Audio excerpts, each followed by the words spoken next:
BNP chairperson Khaleda জিয়ার সঙ্গে সাক্ষাৎ করেছেন বাংলাদেশে নিযুক্ত সৌদি রাষ্ট্রদূত ইসা ইউসুফ ইসা আল দুহাইলান। 25 নভেম্বর রাত 8টায় বিএনপি চেয়ারপারসনের গুলশানের বাসভবন ফিরোজায় সাক্ষাৎ করতে যান রাষ্ট্রদূত। বিএনপির মিডিয়া সেলের সদস্য শায়রুল কবির খান জানান, রাত 8টার দিকে বিএনপি চেয়ারপারসন খালেদা জিয়ার বাসভবনে সাক্ষাৎ করতে আসেন ঢাকার সৌদি রাষ্ট্রদূত ইসা ইউসুফ ইসা আল দুহাইলান।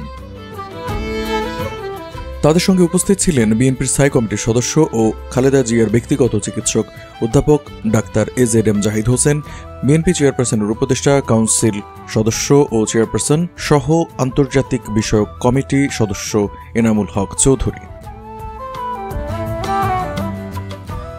এর আগে খালেদা জিয়ার সঙ্গে সাক্ষাৎ করেন ঢাকা নিযুক্ত ব্রিটিশ হাইকমিশনার সারা কুক। 2018 সালে কারাবরণ এবং পরিবর্তিত পরিস্থিতিতে গত 6 আগস্ট স্থায়ী মুক্তির পর খালেদা জিয়ার সঙ্গে সৌদি রাষ্ট্রদূতের এই প্রথম সাক্ষাৎ। এর আগে 2015 সালের 13 সেপ্টেম্বর তার সঙ্গে ঢাকাস্থ তৎকালীন সৌদি রাষ্ট্রদূত আবদুল্লাহ HM আল মুতাইরি সাক্ষাৎ করেন।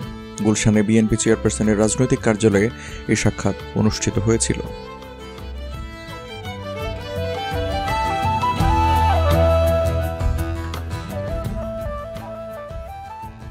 ভিডিওটি কেমন লাগলো তা কমেন্টের মাধ্যমে জানাবেন। আর এই ধরনের ভিডিও নিয়মিত পেতে হকার নিউজ চ্যানেলটি সাবস্ক্রাইব করে আমাদের সঙ্গেই থাকুন।